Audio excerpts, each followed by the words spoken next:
Welcome to the Warehouse. Have you ever heard a sermon and thought, how in the world did he discover that? Or where did he get that idea? Every week at Cornerstone Church, two teams dig into the biblical text that'll be taught during our weekend services. We spend hours talking about the text, the context, the culture of the time, you name it. But you can't stuff all that into a 30-minute message. That's where we come in. We're going to show you the stuff in the warehouse that didn't make it to the stage. Hey, Jay, what's your favorite cereal? Ooh, I've got a story. So I haven't had cereal in like months. Why? Well, you know, if you may have not have noticed, I'm a little big boned, little hefty. And so cereal is one of those things that I enjoy. Okay, Yeah. but do you enjoy it in the morning or in the evening? Yes. Anytime. Yes. Cereal in the morning, cereal in the But yesterday, time.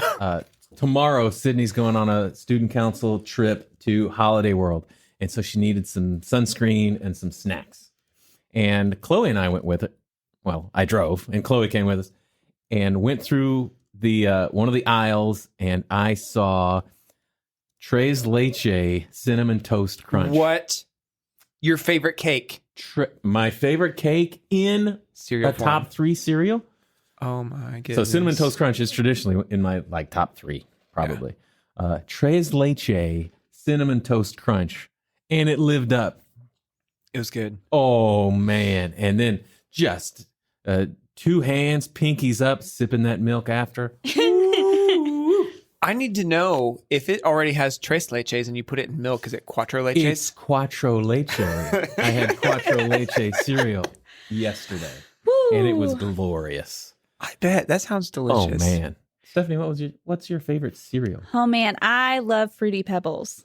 This is brand new information. Yeah. That's probably one of my favorites because they're little tiny things, and then you get a big spoonful of the little tinies in your mouth, and then Are you of the school that has to eat Fruity Pebbles really quickly? Oh. Before it gets mushy? No, I don't mind the mushiness. Yeah. I'm historically somebody who pours the milk, goes and runs an errand, comes back, goes to the bathroom, does some homework, and then gets back to that bowl of cereal. Okay. And it started, I think, with Captain Crunch, because Captain Crunch shreds the roof of your mouth. Yeah, that one hurts. Oh. But I do also like shredded mini wheats too, the frosted ones, and letting them soak for a second. You have to find that perfect, soft but crunch. Those are too much like medicine for me. Too much like medicine. Shredded mini wheats. How are they like medicine? It's got fiber.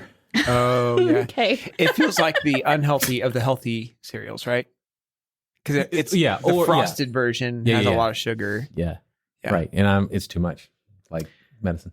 Yeah. Funny thing, we actually don't do cereal in our house anymore because it's too much sugar. It's a lot of It's sugar. a lot of sugar. Yeah. So I love peanut butter Captain Crunch.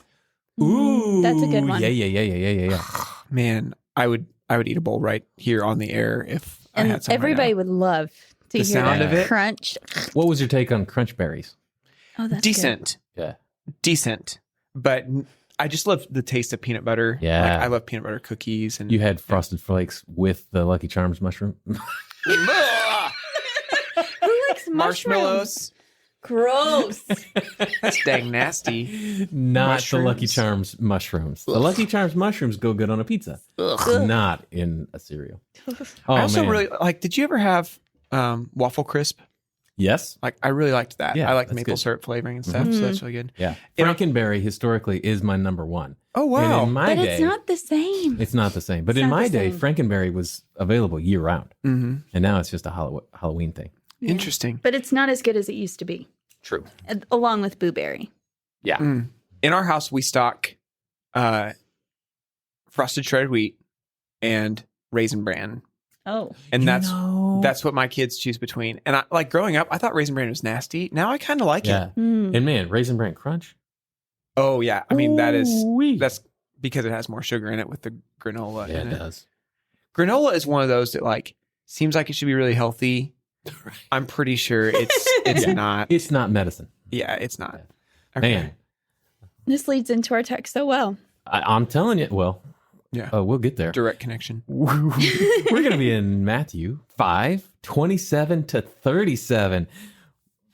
And we're talking about 3 pericopes. Yeah. What's a pericope? That's a word I just learned today. When we get there, Nathan's going to tell us what a pericope is, because I tried asking Google about it 4 times before I got a spelling even close. So Google could say, I think you meant this.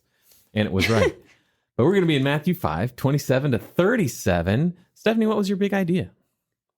Our words and actions should flow from the integrity of our hearts. Alejandro? I like that name a lot. I'm just savoring that. I'm rolling it around in my brain. Nathahondro? Oh, yeah. Okay. Mine was that God wants our hearts, not just our hands. Yeah, and I went, the law judges our actions. Jesus is after our hearts. I feel like there's a theme here. Yeah, to a T. Everyone around the room. So Morgan was in there, Nathan, Stephanie, me. Parker was in there, and Charlie Cox joined us via the interwebs. And Morgan was there. I think I said Morgan first. Nice. Oh, Yeah. my bad. And all of us had something about hearts or the law judging actions, and so it was pretty cool. Good. So context, we're still in Matthew 5, Sermon on the Mount. We'll be for a while. And yeah, we will be summer. until the leaves I love turn. it. Do you think they'll turn by August? They better, or I just messed You're up an filing a oath. complaint. Yeah, my oath to the audience messed up. Funnily enough, we're talking about funnily. Yeah. Okay. Thanks for catching that. We're talking about these pericopes of lust, divorce, and oaths, sections. But Nathan will give a cooler explanation of what that is later on. But 5, 27 to 37. We'll go 27 to 30 right off the bat. Sound good? Any context pieces? I mean, if you've got something you want to throw in there. I just have Morgan's note from yesterday that I thought was Do good. it. Okay. Jesus has just gotten done saying he fulfills all law. He is now addressing different commandments and how not only should they not throw these out, but he is going to show how to raise the bar on them and expand their thinking of how to apply them. Jesus also isn't merely trying to make the law more difficult, but is explaining what the law truly meant, the heart behind it. I dig it. That's At helpful. Morgan. Yeah, and so I think I'd never really processed before that Jesus saying, like, I came not to abolish the law, but to fulfill it. I'd never really connected it to these pericopes. But then, like, whenever you see that in this, we're talking about 3 of them, and you have this repeated pattern of, you've heard that it was said, but I say to you. And then in 31, it was also said, but I say to you. And then in 33, again, you have heard that it was said, but I say to you. And so I just think that's so neat whenever you pair it with him saying, like, I didn't come to abolish it. So he's not saying the thing that you heard, that you've heard it was said. It's not wrong, Right? but it's lacking in in your understanding of its fullness. Yeah. And the foundation upon which that law was built. Yes. Yeah, he's definitely laying it out there for us before he builds it. And that was an interesting turn. Because the Pharisees, the Sadducees had built rules onto the law, to which they were overburdening the people. And that's what we kind of made that connection, is Jesus wasn't adding more to, he was getting to the heart of. Yeah, Parker also said yesterday that this is leaving no room for legalism. Yeah, exactly. So it's kind of like what the scribes and Pharisees are doing, is that they're taking the Sabbath law, which is, honor the Sabbath day and keep it holy, and then they're saying, like, okay, well, what does that mean? You can only walk this far, or you can only lift this much weight and stuff, which is more legalism. It's like, okay, well, then if I keep all these subtasks, then that means that I'm honoring the original task. Right. And what Jesus does is he gets to the heart of each of these issues. That's good. Man. All right. Well, so the first section, verses 27 to 30. Lust. Thanks for that. Finally, her just outbursting with the word lust fits.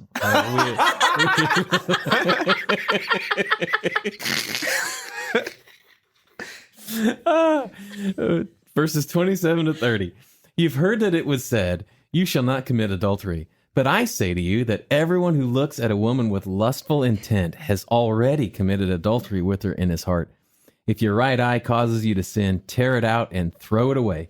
For it's better that you lose one of your members than that your whole body be thrown into hell. And if your right hand causes you to sin, cut it off and throw it away. For it's better that you lose one of your members than that your whole body go into hell. Mm-hmm. Yamahama. Mm-hmm. So what is a pericope? So a pericope is a particular passage, and it usually refers to passages from the Bible, and it contains a complete thought. So it's more helpful, like, a lot of times you're like, well, I don't know whether to say, sentence or paragraph, because a complete thought could be, either one of those, or it could be multiple paragraphs. And so a pericope is a helpful way of just talking about a text from the Bible that encompasses a full thought. So would we go to even like a parable? Or parables? So the parable of the Good Samaritan is in itself a pericope. Mm-hmm. Cool. Like a section that you would study as a cohesive unit. Yeah. I said something in Communicators today. I used the term salvo, that Jesus' opening salvo was these sections where you've heard it said, but I tell you, because he'll stop using those terms later on. And I got salvo, but yesterday in our meeting, I had never heard of pericope. And today in the Communicators, Michael's like, you have such a strange vocabulary. Like you're bringing out salvo, but pericope's not on your radar. That's funny. So you shall not commit adultery is what they'd heard. Yeah, so you have heard that was said to start out the whole entire teaching. This is what rabbis would have used when they're getting ready to quote from scripture. So from the Torah and following Old Testament. Yeah. So a normal rabbi on a Saturday morning in temple would have heard, you've heard that it was said, and would quote the thing he's going to expound on. Right. And then he would expound on it. Then he would preach, what we think of as his sermon. Right. So here we have Jesus laying it out. So you have heard it was said, you shall not commit adultery, which was pointing them back to Exodus 20, verse 14, which would have been the 7th of the 10 commandments. Yes, 7. 7. Yep. Not 6. So I'm assuming that like this would have taken a turn for them from what they expected. So I would assume that like a rabbi would have said, you've heard that it was said, you shall not commit adultery. And then, so let me expound upon that. Yeah. But then Jesus with this introduction of, but I say to you, like it's having, it's more authoritative, and it's like, ooh, you're not just telling us like what, you're not just going to vamp on that theme. Right. Yeah, because the rules against adultery, they were interpreted to refer to sexual relations between a man and a married woman.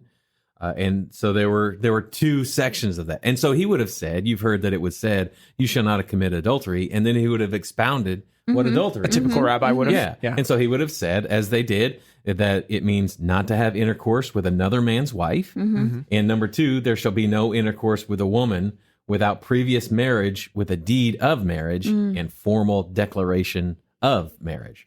So that is sex out of wedlock. So it's like, don't sleep with another guy's wife. Don't sleep with somebody you're not married to. Yeah. Right. Covering all the bases. Yeah. So I really liked the but I say to you, because he's like, here's what you think it means, but this is actually what it means. He's just, again, calling them out on things that they would have assumed is what it means. Not saying that adultery isn't those two things that you just mentioned, Jay, but also he's going to expound on more. Yeah. And it's interesting. We had a conversation again today in Communicators that it could be that, but I say to you, like this was the part where the crowd is like we've been talking, the crowd is starting to say, whoa. Because at the end of the Sermon on the Mount, they walk away saying, astounded, amazed that he spoke with such authority. And that was my question, is tying it back here. And I bet this was his opening salvo. So what did he say? Salvo is multiple shots, like from a worship specifically, right?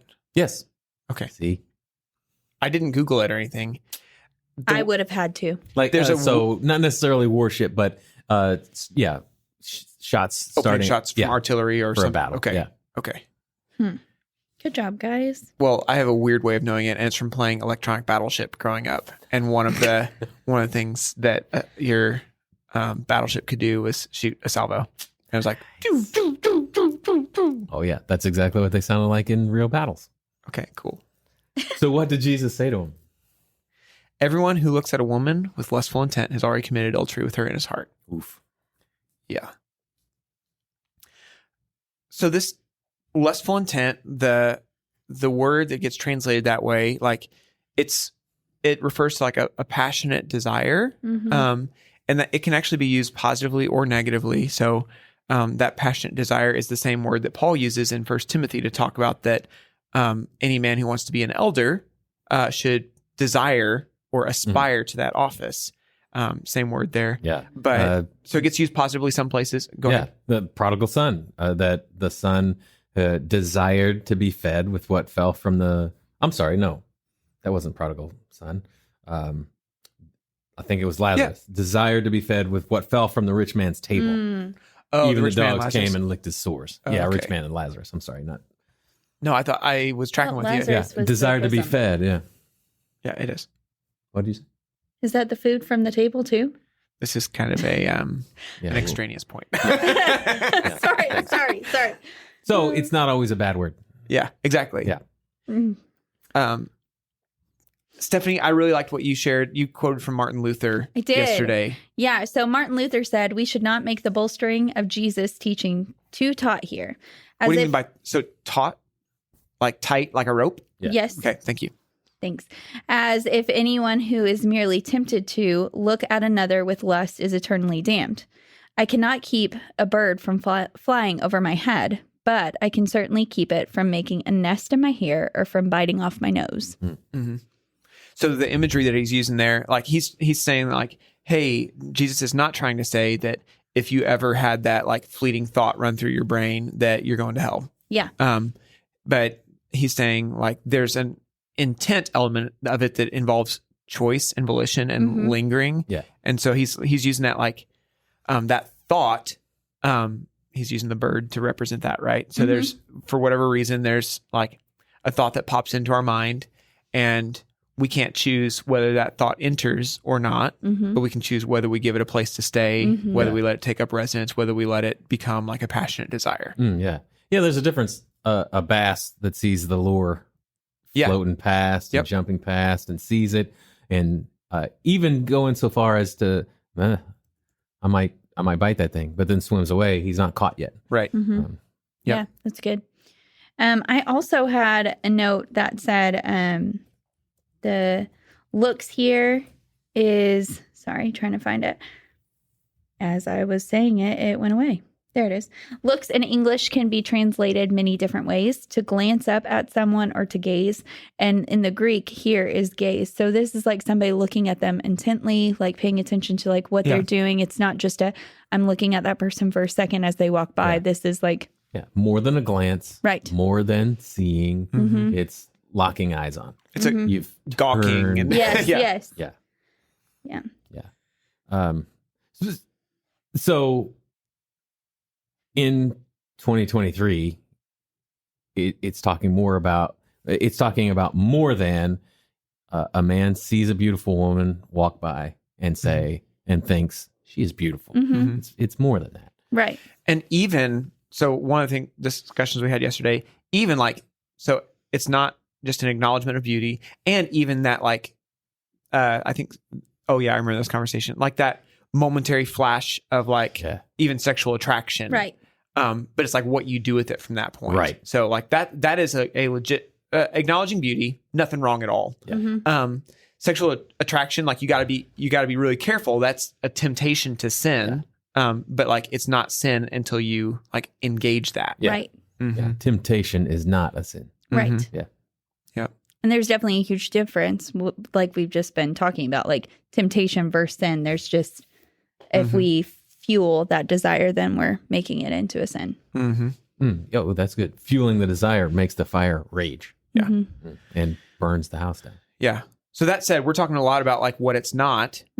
But like what it is objectifying someone of the opposite sex. And so Jesus was specifically talking about men here, objectifying a woman for your own sexual gratification. Which is, I mean, it's been a rampant problem forever Like it's not, Right. it's not just now. We have more access to it now than ever, though. Yes, yeah. So the access of pornography being able to just show up on your phone at any moment, that hasn't invented the problem of lustful intent. Right.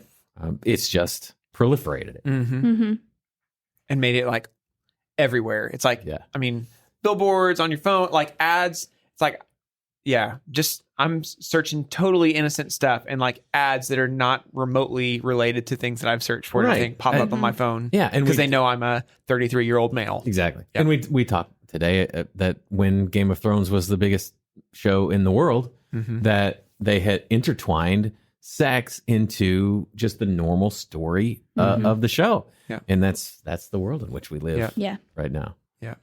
And so Jesus goes so far as to say, if you have, so you've seen, guys, you've seen a beautiful woman, you have both noticed and acknowledged her beauty, and you still zero sin, but you've crossed that line into lustful intent, into focusing on gratifying your sexual desire with her. And Jesus says, you've committed adultery with her in your heart. Yeah. So you've broken the seventh commandment. Yeah. If you've looked on someone with lustful intent. Yeah.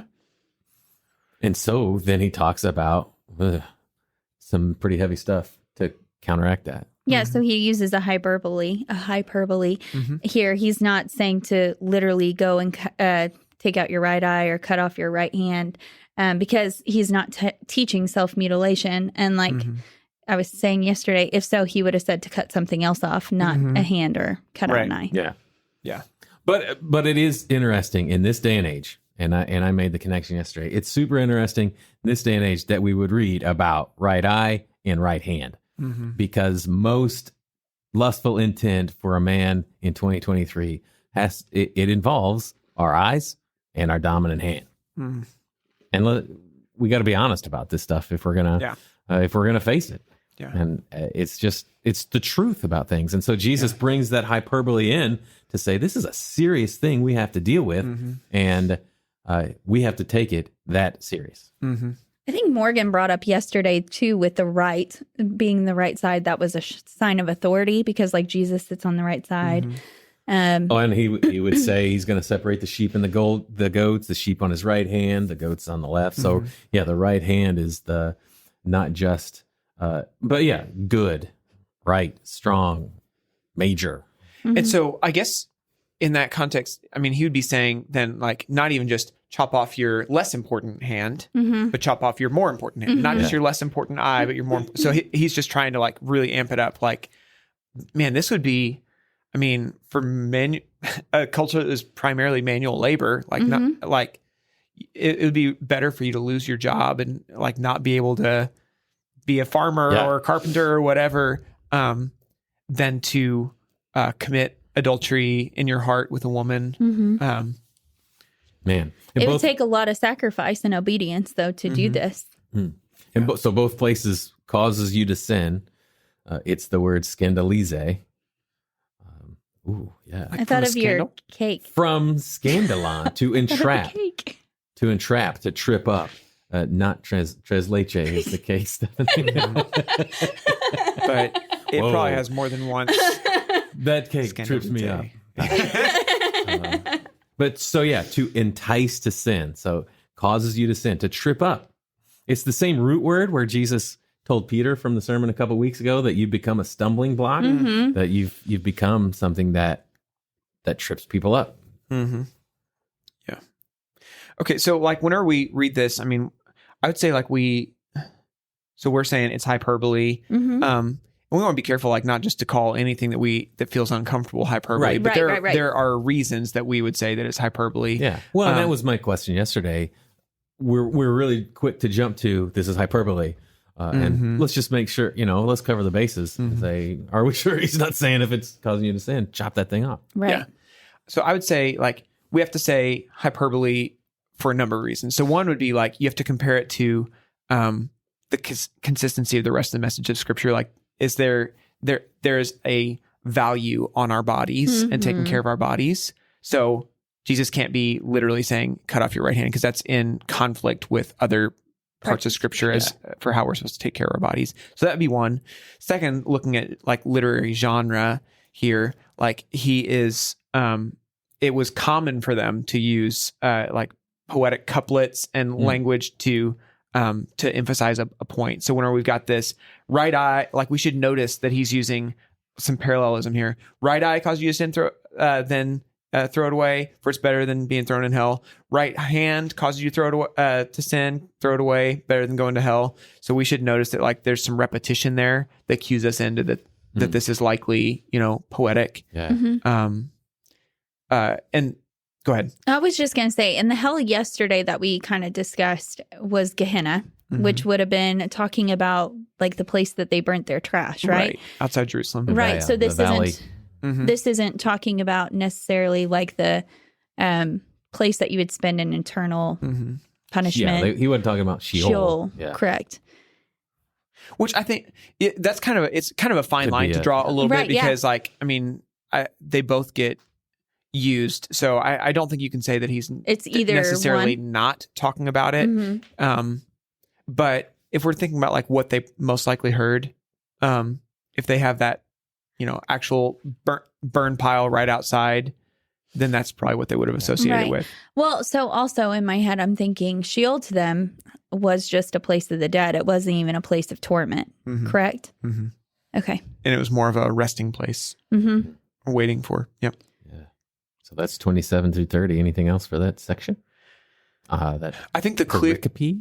I think the very clear message of that section is so like be careful with your heart and how you allow yourself to think about a woman. And then it's such a serious thing that you should take drastic action to prevent it. Yeah. You should take whatever means necessary to prevent yourself from stumbling in this way. Well, I was listening to a sermon about this whole section, and he put up a really good point about like just even the movies and stuff that you watch, like how some movies can cause you to sin because of looking upon a woman or on a man or whatever that may be. Where if you watch a movie with violence, it's not going to cause you to go out and murder someone, but within your heart, you're right. That sexual scenes in a show or a movie are a very slippery slope, especially for dudes. That it's a very slippery I would slope. say for women too. Oh, sure. Yeah, but a higher percentage of guys are susceptible to it. But yeah, so Die Hard is not going to lead me down a slippery slope to go and shoot a bunch of people. Right. But seeing some swimsuit model in some scene somewhere, that is going to plant that thought in my head. And if I don't capture that thought, it's a slippery slope. Right. Yeah. And one of the ways I process this is like, even I know that violence on TV is not real. You know what I mean? Like nobody's actually dying whenever they're shooting that scene, but that woman is actually that's good. actually naked. That's good. That action scene has fake bullets, fake guns, fake blood. Yeah. Oh man. And so I think there's also something to be said. Like I've processed this some with a friend that like I think you have to know yourself a little bit too to know like what is triggering and like where your threshold is. Like I would say I have a relatively low threshold for like what I'm okay with as far as sexual content. Yeah. And so like there are shows that my friends have like been able to watch and recommend and stuff, and I just end up having to go back and be the weirdo that says like, I'm sorry, I just can't do it. Yeah. And my tolerance has decreased tons since I've gotten freedom from all of this stuff. Yeah. And I'm the same. I skip forward stuff I used to not skip forward. Well, which takes us back to even like what Morgan was just teaching on with Salt and Light. Like same thing. Like sometimes it causes us to not do the things that the world is doing. So we look a little different. Yeah. So Morgan's sermon from 2 weeks ago. Yeah. Did that masterfully. Yep. I'm ready for the next pericope. Are you? Ooh. Verses Pericope. 31 and 32. Hey, I said a word. She pronounced it right. Yeah. I've been scared to say it, guys. Praise you nailed his it name. though. I did it. 100%. Let's go. Praise his name. It was also said, whoever divorces his wife, let him give her a certificate of divorce. But I say to you that everyone who divorces his wife, except on the ground of sexual immorality, makes her commit adultery. And whoever marries a divorced woman commits adultery. Mm-hmm. Also, we did want to, we talked a whole lot about covenant in marriage in that title sermon on episode 22. So if you want more about that, head on back to episode 22, because this is episode, like 40 something. Wow, that's pretty cool. That is crazy. Yeah, so we're not gonna camp out here a ton on like what he's going after. And this is also like, where's the longer version of this? Matthew 19. Okay, Is it right? Thank you. Yep. Yeah, you got it. Yep. You got 6 it. through 9. Hey. Yep. And so, Jesus talks more about it in Matthew 19, 6 through 9. So whoever divorces his wife, it's get her a certificate of divorce. It's pulled straight from Deuteronomy 24, 1 through 4. And that it is interesting, that Matthew 19 passage, they're questioning him, saying, why did Moses command us? And Jesus comes back and says, oh, no. God allowed you. Hey, Moses allowed you to do this because of the hardness of your heart. Yeah, and a lot of this, so just taking it from this perspective, them hearing this was a way of just them so at the culture at the time, there was two, you say that. Hillel and Shammai. Shammai and Yep. Hillel. Yep. Okay. Hillel would have been saying that they can basically get a divorce for any reason. So Jesus bringing this up is to talk to them about hey, you can't just do this just because you want to, right? And this was for protection of the women, because in 5 years, these guys could have gone back to this woman and said, hey, you're lower than most things and you're my property and I'm going to take you back regardless of what you've gone through or anything like that. Yeah. So this is setting it up for them necessarily so women weren't just taken advantage of at the time. Yeah. And again, at no point does Jesus endorse or say divorce is good. Right. Divorce, it has victims on all sides every time. Yeah. There's pain and there's wounds and scars every time. But there is also, just as for the person struggling with lust, there is grace and forgiveness, and there's freedom. And maybe it's because I'm the groups guy. It's easier to find freedom and grace and strength again when you're in a community of people who love you and are going to walk that road with you. Oh, that's definitely an echo chamber for sure. We need to be in community, especially for lust and divorce. Those two things to help hold us accountable. Yeah. Not. What do you mean an echo chamber? That's usually a bad thing. I'm repeating the same thing, I guess. Yo, so it's not an echo chamber? We're in an echo chamber, is what you're saying. Maybe, I don't know. Okay. I was But just take it a positive way, not a negative way, people. done. Thank Done. you. I just meant I'm repeating the same thing Jay said. Okay. It's important Is to there be an in echo in community. She wanted to say ditto. So is that, I'll Google it. Yeah. Awesome. Awesome for your Google. So find your people if you haven't found people yet. So here again, he's elevating their view on divorce. They were focused on legally this debate on when is it fine for me? When can I divorce her and stuff? And he's just elevating it, saying divorce is a really serious thing. Yeah. And it's better for you to stay married. Stop fixating on now, can I divorce her now, or does she have to do something worse? Right. And instead focus on loving your wife. Yeah. Yeah. What? And one of the things Michael did say during that sermon series when we were talking about marriage was that we should treat divorce as if we're treating a death in the family. Isn't that the language he was using? That sounds right. I don't remember. Yeah, that there should be, when it's going to happen. It's going to happen until Jesus returns, and man, we should treat it as in a way of mourning. Yeah. And so that's what we're going to say about that section. Yep. Go back again one more time. Episode 22, Covenant in Marriage. And finally, oaths. Oaths. You go Oaths. soft TH. Oaths. Oaths. Okay, keep going. Tell us how read you it. pronounce it at warehouse@cornerstone.team. Just send us a voice memo. Yeah. Voice I'm memos. I don't know the phonetic spelling of that difference. Oath. verses 33 through 37. Again, you've heard that it was said to those of old, you shall not swear falsely, but shall perform to the Lord what you have sworn. But I say to you, do not take an oath at all, either by heaven, for it is the throne of God, or by the earth, for it is his footstool, or by Jerusalem, for it is the city of the great king. And do not take an oath by your head, for you cannot make one hair white or black. Let what you say let what you say be simply yes or no. Anything more than this comes from evil. I liked this section as we were studying it because it's one that like has never really clicked for me very well. Mm-hmm. I'm like, I mean, I'm not a person who just swears by anything on a regular basis. Yeah. Mm-hmm. And so anyway, I thought this was interesting. It was starting to click a little bit. Yeah, one of the scholars I read on this, like their view, they said that at first glance it might seem unimportant compared to other teachings in the Sermon on the Mount. However, the scholar emphasized that for Jesus followers, it can actually be a highly powerful and life-changing message. When everything they did at that time was done by like their words, and I swear to God that I will fill in the blank. Like their words were so powerful and impactful. And for Jesus to say, do not take an oath at all, this would have like knocked them on their bottom. So you shall not. So again, you've heard that it was said, you shall not swear falsely.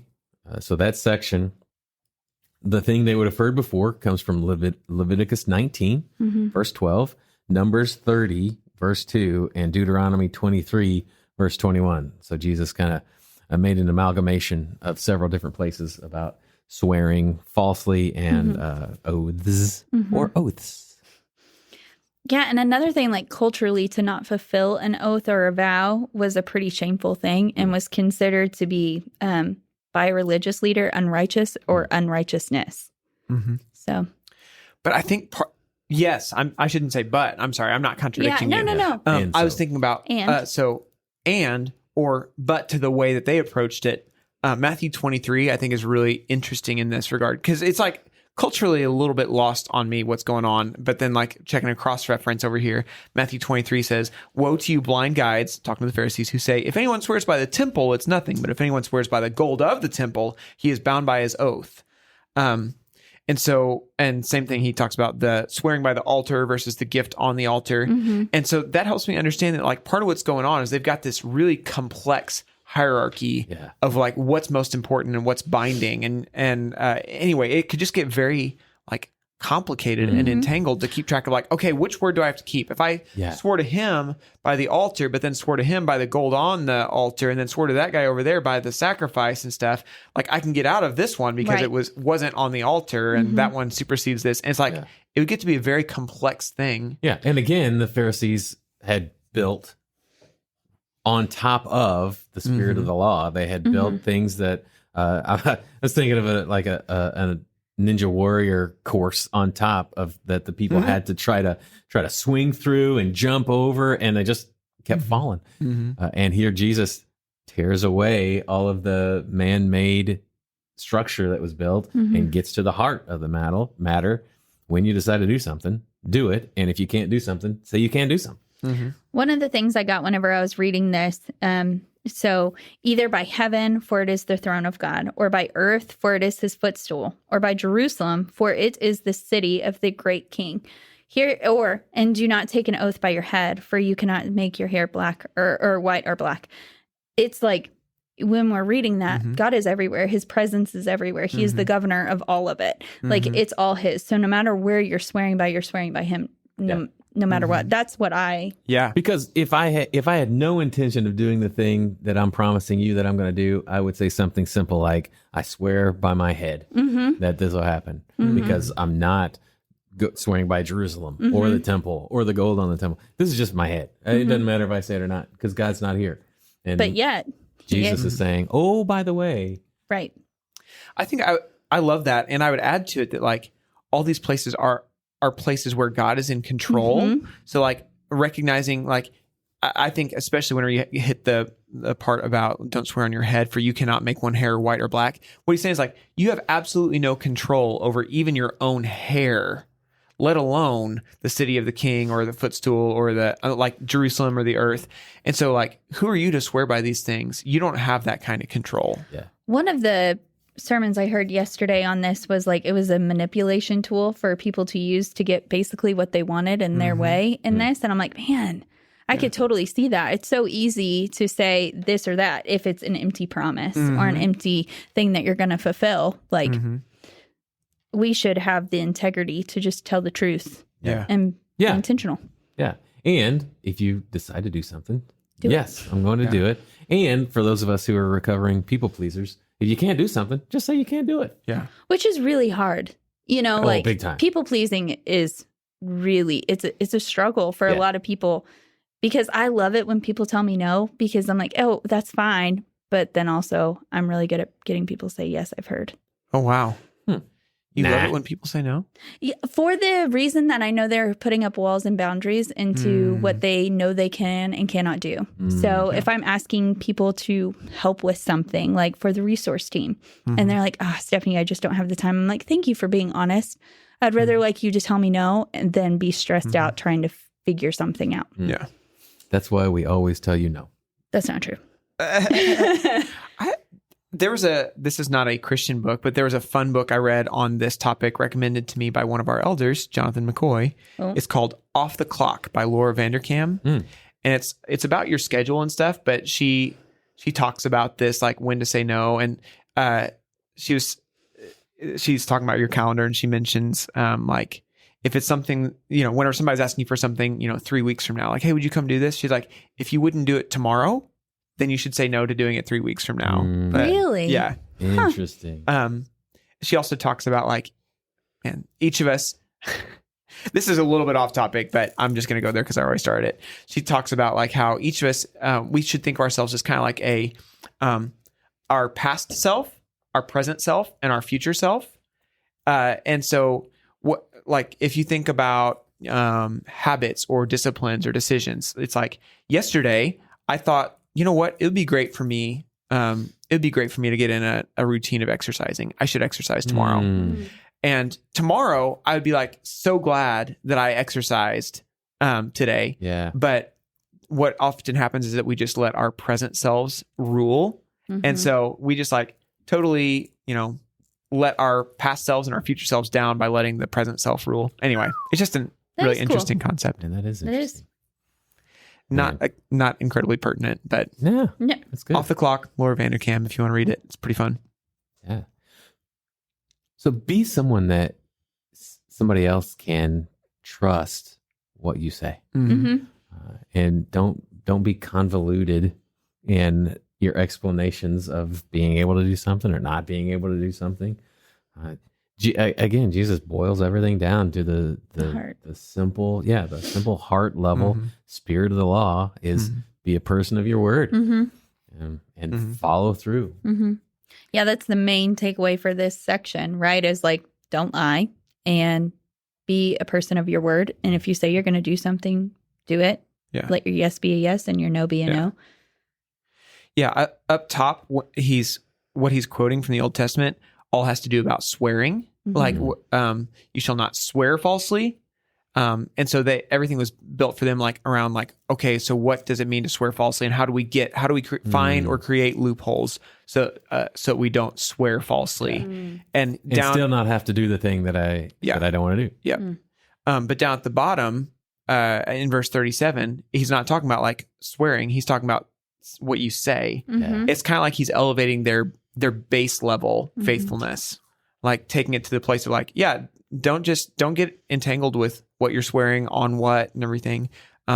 Instead, let your word be as good as the best oath, that you will keep it. Man, oh man, that's really good. So what does he mean by anything more than this comes from evil or the evil one? Yeah. I have a particular thought on this, and I'd love to hear what you guys think. From evil, so like I think of we mentioned like Satan being the father of lies, and I think of like how he introduced things, how he introduced sin into the world for Adam and Eve, of questioning God's integrity and saying, did God really say that? And I think by twisting truth into to the place where it was no longer a whole truth, that's how sin entered the world. And so I think he's saying that like you are walking in the pattern of Satan whenever you are offering half truths or words that you don't intend to keep, or like saying that you're going to do one thing and then not following through. That's not the word, because you're trying to sound good. Yeah. Right. And like, I mean, God always keeps his promises. So if you're going to walk with, like, if you're going to be patterning your life after righteousness and like after Jesus, like Jesus never, ever promised something and didn't deliver. And so, if we are promising something and then not delivering it, then we are like doing what would be called evil. That's good. Yeah, I would say exactly what you said. Ditto. Echo chamber. Yeah, he took notes as you said that Yesterday. earlier. Yeah. I just want credit. Yeah. Thank you. And you did a heck of a job, man. Thanks, man. Anything else? No. All right. Well, we need to spend at least 20 more minutes thinking of something else to say so that we can, because these guys are used to us Just talking. just If they going planned on their and on. drive time around this, like Yeah. I can't stand the idea of them trying to find another podcast to listen to Yeah. or something. Yeah, go. Ooh, my episode of Under the Hood might be out. So Okay. Michael's podcast about what's going on around the church. Wow. Hey, Giving yourself a shout out. Hey, and it's Boom. probably 15 minutes. So. it's probably right on the. Okay, we're gonna end this. You guys, Under the Go Hood, listen. Cornerstone Church. Are we not going to do what we're excited about? We will. All right. Oh, Jay was going to say no. I was gonna, Okay. so they could go listen to me. Yeah, what are you excited about? Oh, I don't know. I was just wondering. Wow. I'm just kidding. Yeah, I'm loving this teaching and getting in and having other people going alongside us and diving into the word for this summer as we go line by line through the Sermon on the Mount and just getting more knowledge on what Jesus is like going against here. It's not like he's going against the word because he is the word, but he is going against what they have been taught for so long. Boy, that's good. Yeah. How about you? I think for me, so like one of the things that I think is so important as we grow in maturity and Christ-likeness is like, I think you would expect that as you get to be, as you mature in your faith, that you have less and less to confess, like less and less sin. Ooh. It's like, okay, well, your list of confessions at the beginning should be a lot longer than at the end of your walk with Jesus. But what actually should happen as we grow closer to Jesus is that we see more and more that our hearts are like full of impurity and stuff. And so we are more sensitized to like these kinds of sins. Ooh, so our radars are tuned better as we Better follow calibrated, Jesus more. And so we're able to see the thing. Oh, man. Right. I'm confessing this and that and this. Right. Yeah. And- And that it's a good thing. We have this idea that confession is that I don't want somebody to see me praying with a prayer team member, Right. Because they're gonna think I got to confess something, Right. Where in reality we're like, that guy's confessing something and becoming more like Jesus. Yeah, Right. we should be wanting to confess things and repent of things and turn from things. And Oh man, And James lays that out as part of just obedience to Jesus. He says, confess your sins one to another that you may be healed. And so it's like, that is part of the regular rhythm of Christian life. It's not like an occasional occurrence or something that like, when our stuff is going really bad, then you need to find somebody to confess to. But it's like, man, I love having people in my life that I can, at the end of a day, just say like, man, I really screwed up on this. Yeah. Like I did not honor that person well with my speech, or I struggled with lust in this way or whatever, man, so good. Yeah, ditto. I think the deep need for us to walk this life out in community has really been slapping me in the face lately, and how, especially today, these issues of lust and divorce, we want to carry into the shadows because for some of us, they bring shame and they bring detachment. And Jesus is calling us to come out into the light and to be people who confess stuff to each other and and call out stuff in each other and do it with smiles on our faces as we're gladly following Jesus and helping bear the burden for each other. Yeah. I just want to toss in there, like, if you are struggling with like, hey, you know what? I want to confess sin, but I'm not even really sure what to look for. I haven't done any of the big ones and stuff. There's been a couple tools that have helped me. So one would be like Psalm 51, reading through that. That's David's prayer after committing sin with Bathsheba. And that one like gets me every time. And then secondarily, like there's a book called The Valley of Vision, and it's a collection of Puritan prayers that these guys were so in tune with like the wickedness that's in their heart that like reading through these prayers always attunes me to something else. I'm like, oh, I didn't even think about that, but you're right. That is a spot where I'm lacking or I'm sinful. Yeah. So The Valley of Vision is another great book to have on hand if you want something to help you with some confession. Yeah. Oh, so good. And we're right there with you. We don't want to pretend like we're up on this level that nobody listening is at, because man, I needed to confess something yesterday. But I'm not going to do that here. All right, guys. Anything else? Nope. No, we're good. Well, thanks for joining us, guys. Once again, any questions, comments, concerns, email us, warehouse@cornerstone.team. Go rate us, share us, tell your friends. We sure appreciate you being out there. And also, go over and listen to Michael's Under the Hood. Me. Stop. So, guys, till next time, Warehouse is closed.